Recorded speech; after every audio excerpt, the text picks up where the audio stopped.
Welcome back, everyone.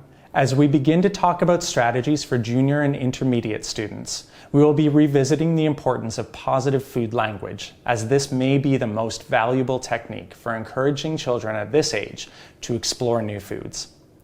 By helping them to develop and change the language they use when describing food they're eating, we can help to shift their attitudes towards potential new food experiences.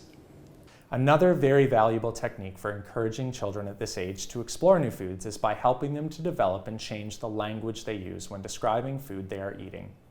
If we don't like something, that's okay, because everyone has different taste preferences, but it's important to articulate why you don't like something.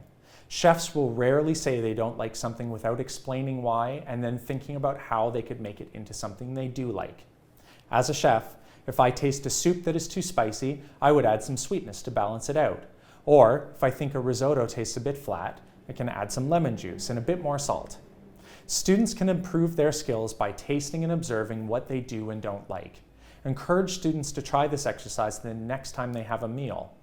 Ask them to think about all the things that they like in the meal and have a conversation with the people they're eating with. They should try and start sentences with, "I like this because," or "I don't like this because." Giving a reason why is the most important part of this activity, and thinking about what they would do differently next time. This approach also works with older students as well. As students age, they're better able to successfully explore these connections to food and think about why or why they don't like a food. Children are excited about the chance to be a chef and can really get behind the idea of their own food reviews. We find that students at this age are more likely to be most influenced by their peers and what everyone else is doing. Students may be more likely to engage and participate if you're able to present them with something that is novel and trendy. For example, we always allow students to take pictures of the food we make with them to show their friends, their family, or, if they're allowed, post on social media. We have found that the novel experience of being allowed to use their phones in class can get students past the nervousness of trying something new. Sometimes we find the best approach to helping students this age to taste something new is to be honest with them. Being a picky eater can often put you in embarrassing situations as you get older. For example, having dinner with a new group of friends, or even going on a date to a new restaurant. We will talk to students honestly about how embarrassing it is to be the only person at a table who's afraid to eat the food being served. You can encourage students to start getting over the anxiety of trying new foods right now, because the only way to improve your diet is to start eating new foods. It gets easier and you'll get more comfortable the more you do it. Do you know what the worst part or thing that happens when you taste something that you really don't like is? Because the answer is nothing. Literally nothing happens. It's just like watching a movie that has scenes you don't like or listening to music you don't like. You just turn it off. With food, if you don't like something, just say so and stop eating it. There will be a bad taste in your mouth for a few seconds, and then you can just move on with your life. No one wants to be the grown adult at a table who's afraid of tasting something new. Because students at this age know what it's like to feel self-conscious or embarrassed, you may be able to use that in your favor this way. Our favorite thing about working with students this age is helping them develop more advanced palates and actually enjoy trying weird and interesting flavors at times.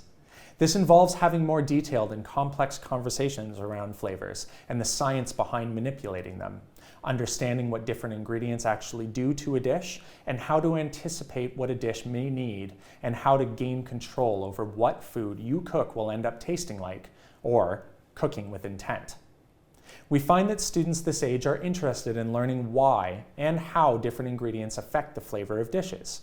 Exploring the science behind flavors and cooking techniques, the history behind food traditions, cooking processes, and how culture and food are intertwined, as well as how our food choices can positively and negatively affect the earth, are received as genuinely interesting topics for this age group. I cannot tell you how many times our team has been told that our lessons on food science, food history, and food geography are appreciated because the students felt they understood why they were learning about something and understood how they could use the information and skills in their own lives, something they often feel is missing from what they learn at school. We also love to create opportunities for students to act like judges on a food competition show and talk about what they're tasting. What is the texture of the food? What flavors are they experiencing? Is one stronger than the others? Are they balanced, or could they change the balance of all those flavors? Can they identify if the food needs more sweetness or salt? It's a way for children to express their opinions and observations from their own individual experience. And as food is so preferential, there's no incorrect experience. So we find that this methods of having students act as critiques presents a safe way for students to get comfortable trying a new experience. Next time, we will talk about some simple do's and don'ts when preparing an activity where children will be trying and tasting new foods.